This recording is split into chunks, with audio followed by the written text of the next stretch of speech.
ನಾನು BM ಗಿರಿರಾಜ್, ರಂಗಭೂಮಿ ಹಾಗೂ ಚಲನಚಿತ್ರ ನಿರ್ದೇಶಕ. ಪ್ರಕಾಶ್ ಶೆಟ್ಟಿ, ಚಂಪಾ ಶೆಟ್ಟಿ ಅವ್ರದ್ದು ಒಂದು ನಾಟಕ ತಂಡ ಇತ್ತು, ರಂಗಮಂಟಪ ಅಂತೇಳಿ. ಆ ನಾಟಕ ತಂಡದಲ್ಲಿ ಅವ್ರು ಮಾಡಿದಂಥ ನಾಟಕಗಳು ಗಾಂಧಿ ಬಂಧ ಆಗಿರ್ಬೋದು ಅಥವಾ ವಿಜ್ಞಾನ ಶಾಕುಂತಲ ಆಗಿರ್ಬೋದು, ಇವೆಲ್ಲವೂ ಒಂಥರ ಮ್ಯಾಗ್ನಮ್ ಓಪಸ್ಗಳು ಆಗಿದ್ವು. ನಾಟಕದಲ್ಲಿ ಅಷ್ಟೊಂದು ಹಣ, ಅಷ್ಟೊಂದು ಸಮಯ ಮತ್ತು ಅಷ್ಟೊಂದು ಜನರನ್ನು ಕಟ್ಕೊಂಡು ಮಾಡೋದು ತುಂಬ ಕಷ್ಟ. ಬಟ್ ಕಲೆ ಮತ್ತು ಭಾಷೆಯ ಬಗೆಗಿನ ಅವರ ಬದ್ಧತೆ ಏನಿತ್ತು, ನನಗೆ ಯಾವತ್ತೂ ಅವ್ರ ಮೇಲೆ ಗೌರವ ಮತ್ತು ಅವರ ತಂತ್ರಗಾರಿಕೆ ಏನಿದೆ, ಕ್ರಾಫ್ಟ್ಸ್ಮ್ಯಾನ್ಶಿಪ್ ಏನಿದೆ, ಅದ್ರ ಬಗ್ಗೆ ಅಪಾರವಾದ ಏನಂತ ಹೇಳಿದ್ರೆ ಬೆರಗನ್ನು ಹುಟ್ಟಿಸಿತ್ತು. ಒಂದು ಸಲ ಪ್ರಕಾಶ್ ಶೆಟ್ಟರು ಹಿಂಗೆ ಮಾಡ್ಬೇಕಾದ್ರೆ ನೆಕ್ಸ್ಟ್ ಯಾವ್ದು ಸರ್ ನಾಟಕ ಅಂತ ಹೇಳಿದ್ರೆ, ಇಲ್ಲಪ್ಪ ಸಿನಿಮಾ ಮಾಡ್ತಿದ್ದೀವಿ ಅಂತ ಹೇಳ್ರಿ. ಇವ್ರಿಗೇನು ಬಂತು ಕೆಟ್ಟ ಬುದ್ಧಿ ಅಂತ ಅಂದ್ಕೊಂಡೆ. ಯಾಕಂದರೆ ಸಿನಿಮಾದ ಮಾರುಕಟ್ಟೆಯ ಇಷ್ಟಗಳು ಏನಿರ್ತವೆ ಅದು ಎಷ್ಟೋ ಸಲ ಪ್ಯೂರ್ ಆರ್ಟ್ ಅಂತ ಏನು ಹೇಳ್ತೀವಿ ಅವುಗಳನ್ನು ನುಂಗ್ ಹಾಕಿಬಿಡತ್ತೆ. ಸೊ ಹಾಗಾಗಿ ಸರಿ ಯಾವುದು ಕತೆ ಮಾಡ್ತಿದ್ದೀರ ಅಂತ ಹೇಳಿದ್ರೆ, ಇಲ್ಲ ವೈದೇಹಿಯವರ ಕಥೆಯನ್ನು ಆಯ್ದುಕೊಂಡಿದ್ದೀವಿ ಅಂತ ಹೇಳಿದ್ರು.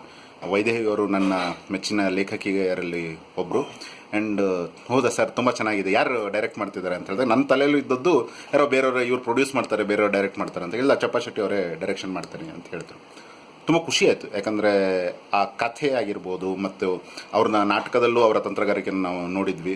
ಆ ಒಂದು ಸ್ತ್ರೀ ಸಂವೇದನೆ ಮತ್ತು ಆ ಸೂಕ್ಷ್ಮ ಸಂವೇದನೆಗಳನ್ನೆಲ್ಲ ಹಿಡಿದಿಡುವ ಅವರ ಜಾಣ್ಮೆ ಏನಿದೆ ಅದು ತುಂಬ ನಾವೆಲ್ಲರೂ ಕಲಿಯುವಂಥದ್ದೇ ಆಗಿತ್ತು, ಅಟ್ಲೀಸ್ಟ್ ರಂಗಭೂಮಿಯಲ್ಲಿ. ಸಿನಿಮಾ ಮಾಡ್ತೀವಿ ಅಂತ ಹೇಳಿ okay sir, all the best ಅಂತ ಹೇಳಿ ನಾವು ಇದು ಮಾಡಿದ್ವಿ. ಆಮೇಲೆ ಅವರು ಟ್ರೈಲರ್ ರಿಲೀಸ್ ಆದಾಗ ನನಗೆ ಕಳಿಸಿದರು. ನಿಜಕ್ಕೂ ವೈದೇಹಿಯವರ ಕಥೆಯನ್ನು ಇಷ್ಟು ಚೆನ್ನಾಗಿ ಮೂಡಿಸಿದ್ದು, ಅದು ಅದರ ಭಾಷೆ ಮತ್ತು ನೆಲದ ಸೊಗಡೇನಿದೆ, ಕುಂದಾಪುರ ಭಾಷೆಯ ನೆಲದ ಸೊಗಡೇನಿದೆ, ಅದನ್ನು ಅಷ್ಟು ಅಥೆಂಟಿಕ್ ಆಗಿ ಪೂರ್ಣ ಪ್ರಮಾಣದಲ್ಲಿ ತುಂಬ ಪ್ರಾಮಾಣಿಕವಾಗಿ ಹಿಡಿದಿಡೋದು ಕಷ್ಟದ ಕೆಲಸವೂ ಹೋದ. ಅದಕ್ಕೆ ತುಂಬ ತಂತ್ರಗಾರಿಕೆ ಬೇಕಾಗತ್ತೆ. ಅಲ್ಲಿ ನೋಡಿದರೆ ಯಾರು ಇನ್ಎಕ್ಸ್ಪೀರಿಯನ್ಸ್ಡ್ ಆದ ಟೆಕ್ನಿಷಿಯನ್ಸ್ ಅಂತ ಅನಿಸಿಲ್ಲ ನನಗೆ. ಚಂಪಾ ಶೆಟ್ಟಿ ಕೆಲಸ ಆಗಲಿ, ಪ್ರಕಾಶ್ ಶೆಟ್ಟಿ ಕೆಲಸ ಆಗಲಿ, ಅಥವಾ ಉಳಿದವರ ಕೆಲಸಗಳಾಗಲಿ ತುಂಬ ಅಥೆಂಟಿಕ್ ಆಗಿ ಏನೋ ಸುಮಾರು ವರ್ಷಗಳಿಂದ ಸಿನಿಮಾ ಸ್ಕೂಲ್ಸ್ಗಳಲ್ಲಿ ಪಾಠ ಮಾಡಿದವರೆಲ್ಲ ಸೇರಿ ಮಾಡಿರುವಂತಹ ಸಿನಿಮಾ ಥರ ಅನಿಸ್ಲಿಕ್ಕೆ ಶುರುವಾಯಿತು. ಈ ರಾಜ್ಯೋತ್ಸವದ ದಿನ ಅದು ಬಿಡುಗಡೆ ಆಗ್ತಾ ಇದೆ. ನಾನಂತೂ ತುಂಬ ಕಾತರದಿಂದ ಕಾಯ್ತಾ ಇದ್ದೇನೆ. ನನ್ನ ಮೆಚ್ಚಿನ ಲೇಖಕಿಯರು, ನನ್ನ ಮೆಚ್ಚಿನ ತಂಡ ಮತ್ತು ಅವರ ಭಾಷೆ ಮತ್ತು ನಾನಾಗಲೇ ಹೇಳ್ದಂಗೆ ಸಂಸ್ಕೃತಿ ಬಗೆಗಿನ ಅವರ ಬದ್ಧತೆ ಬಗ್ಗೆ ಯಾರೂ ಪ್ರಶ್ನೆ ಮಾಡೋಂಗಿಲ್ಲ. ಸೊ ಈ ತಂಡಕ್ಕೆ, ಈ ಸಿನಿಮಾಗೆ ಮತ್ತು ಕನ್ನಡ ಸಿನಿಮಾಗೆ ಇದರಿಂದ ಒಳ್ಳೆಯದಾಗಲಿ ಅಂತ ಹೇಳಿ ಮನಪೂರ್ವಕವಾಗಿ ಹಾರೈಸ್ತೀನಿ.